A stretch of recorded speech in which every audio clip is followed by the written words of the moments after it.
So Jesus is going to give us a 3-point outline on what it looks like to become a true Christ follower.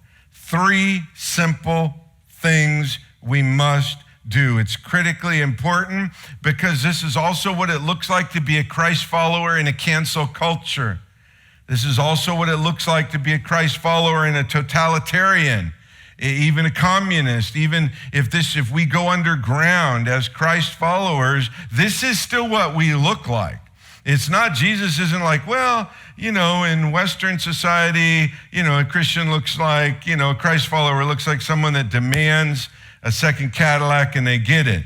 And in Sudan, it's a different, no, this is all Christ followers under all government structures in all cultures. This is what it looks like to be a Christ follower. It's at the end of verse 34.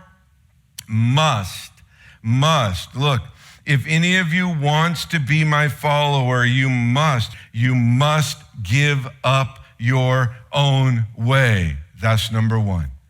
Number one, if we want to be a Christ follower, we must give up our own way. Let me read you a translator's comment from the New English Translation, which has, I forget now, I think 70,000 comments from the translation team, why they translate the way they translate. Here's the note. It's not on the wall. You have to listen carefully. Translators comment on this word must. It says, the translation must better expresses the force of the Greek third-person imperative.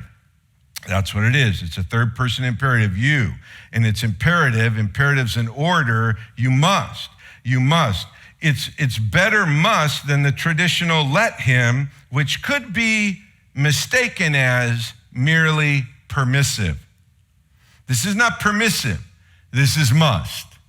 This is imperative, not permissive. You must give up your own way to follow Jesus. Now, listen, this gets to the core of who we are. This is actually attacking the very core of our sin nature. You must give up your own way. If your version says deny, if it says deny himself, he must deny himself. The Greek word translated deny in many translations, the definition is actually give up your own way. I mean, look it up in a Greek lexicon. That's what the word means. It means to give up your own way.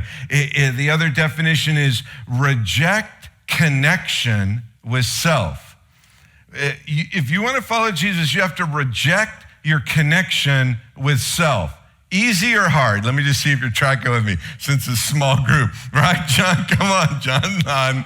Listen. This takes the power of God and an incredible commitment from us to give up our own way, to reject all connection with self. And it's not just deny self as in, well, I'm going to stop, whatever, some sin, like Lent, like I'm going to stop wearing rain boots to bed for 40 days to prove my devotion to God.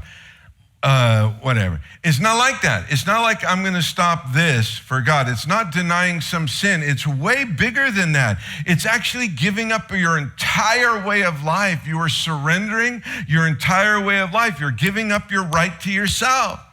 You no longer have a right to yourself. You're giving up your right to run your own life. You're giving up your right to make your own decisions. You're giving up your right as to what to do, where to go, and how your life is going to look.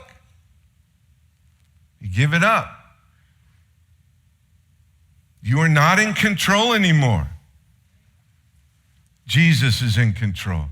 It's serious. It's the first step. And it gets harder from here. But this is what takes most of us out. This is about us surrendering our own way. Lord, this is what I want. This is what I think. This is how I see things. And I'm just going to willingly, Paul says in Philippians 3, I'm just going to willingly throw all that overboard and say, what do you want? I want your plan, your purpose, your way, not my own. So I give up my way and my desires in order to take up his way and his desires. You get it? This is the thing, okay? This takes out Christians, especially in the West, in the Western Christians. Woo, man. What do you mean I'm not in charge? I've always been in charge. Oh, that's funny. On the wall is 1 Corinthians 6:19 and 20, parts of those two verses. It says, you do not belong to yourself, for God bought you with a high price.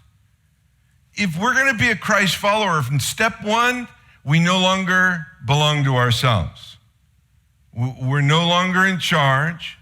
We no longer have rights. We're his. We belong to him. Listen, if you get this one down, the next two are really simple. All right? We're surrendering our life to the Lord Jesus. We're no longer assuming that we get to make our own decisions and run our own lives and then ask Jesus to come alongside and be our helper. I mean, he is our helper in the Holy Spirit, but not for our plans, not for our purposes. That makes him a Dave follower, right? If he's coming alongside helping me accomplish my plans, then Jesus is a Dave follower. But if I want to be a Jesus follower, then I have to set my own self aside. I have to reject all connection with self. That's probably the best definition of the word. I have to reject all connection with self and say, no, Jesus, it's what you want and it's how you want. So first thing you must do to become must. I mean, it just says must. The word is actually best translated must. You must do to become a Christ follower is you must give up your own way. You must reject all self.